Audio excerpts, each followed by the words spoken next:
আসসালামু আলাইকুম এভরিওয়ান, আশা করি সকলেই ভালো আছেন। আল্লাহর রহমতে আমিও ভালো আছি। এই যে হামিদের কিচেনের পক্ষ থেকে সবাইকে স্বাগতম। আপনাদের জন্য আমার আজকের রেসিপি নারিকেল দিয়ে জুড়া সেমাই। তাই আর দেরি না করে চলুন রেসিপিটি শুরু করা যাক। আর অবশ্যই সম্পূর্ণ রেসিপিটি না টেনে শেষ পর্যন্ত দেখার অনুরোধ রইল।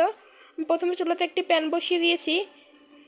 প্যানটি গরম হয়ে যাওয়ার পর এখানে নিয়ে নিব আমি রান্নার রেগুলার তেল। আপনারা চাইলে তেলের পরিবর্তে ঘি নিতে পারেন, পরিমাণ মতো দিয়ে দিবেন। এরপর সুন্দর একটি ফ্লেভারের জন্য আমি এখানে 4 টুকরো দারচিনি ও 4টি এলাচ অ্যাড করেছি, অবশ্যই অ্যাড করবেন।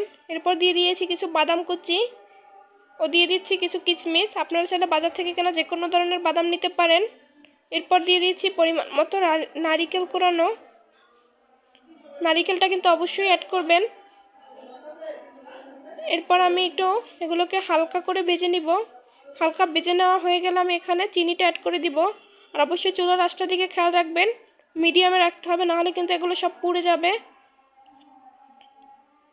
যে যেমন মিষ্টি খেতে পছন্দ করেন সেই পরিমাণে চিনিটা অ্যাড করে দিবেন। আমি কিন্তু অলরেডি চিনিটাকে অ্যাড করে দিয়েছি। এবার চিনিটা যাতে দানা দানা ভাব না থাকে, একেবারে জানি গলে যায়, সেদিকে খেয়াল রাখতে হবে। গলে গেলে আমরা এখানে অ্যাড করে দিব পরিমাণ মতো সেমাই। বেশ ভালোভাবে কিন্তু আমি নাড়াচাড়া দিয়ে নিচ্ছি। আর অবশ্যই নাড়াচাড়ার উপরে থাকতে হবে, না হলে কিন্তু এগুলো পুড়ে যাবে। দেখুন চিনিটা কিন্তু আমার ভালোভাবে গলে গিয়েছে। এরপর যে আমি সেমাইটাকে অ্যাড করে দিয়েছি এখানে।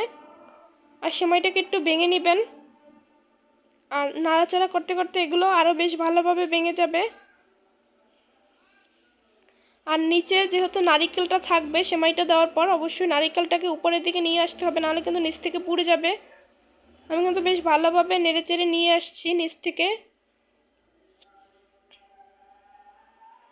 আর এখনও যারা আমার চ্যানেলটিকে সাবস্ক্রাইব করেন না, প্লিজ আমার চ্যানেলটিকে সাবস্ক্রাইব করে দিবেন। পাশে থাকা বেল আইকনটি অন করে রাখবেন, যাতে করে নতুন ভিডিও দেওয়ার সাথে সাথে আপনারা পেয়ে যান। দেখুন আমি কিন্তু কাজটি ভালোভাবে করে নিয়েছি। দেখুন সব সেমাইগুলোকে কিন্তু আমি বেশ ভালোভাবে ভেঙে নিয়েছি। এরকম করে সবগুলো ভেঙে নেবেন। এই সেমাইটা খেতে কিন্তু অসাধারণ, খুব মজা হয়। আপনারা একবার হলেও বাসায় বানিয়ে ট্রাই করবেন। যে কোনো অতিথি আপ্যায়ন অথবা অনুষ্ঠানের দিন রান্না করতে পারেন। সামনে যেহেতু ঈদ আসতেছে, অবশ্যই রেসিপিটি তৈরি করতে পারবেন। আর অবশ্যই সম্পূর্ণ রেসিপি না টেনে দেখবেন। আর অবশ্যই বেশি বেশি লাইক কমেন্ট শেয়ার করবেন। কমেন্টের মাধ্যমে নিজেদের মতামত জানাবেন। দেখুন আমি চুলা থেকে নামিয়ে নিয়েছি, কতটা সুন্দর লাগছে, কতটা লোভনীয় লাগছে।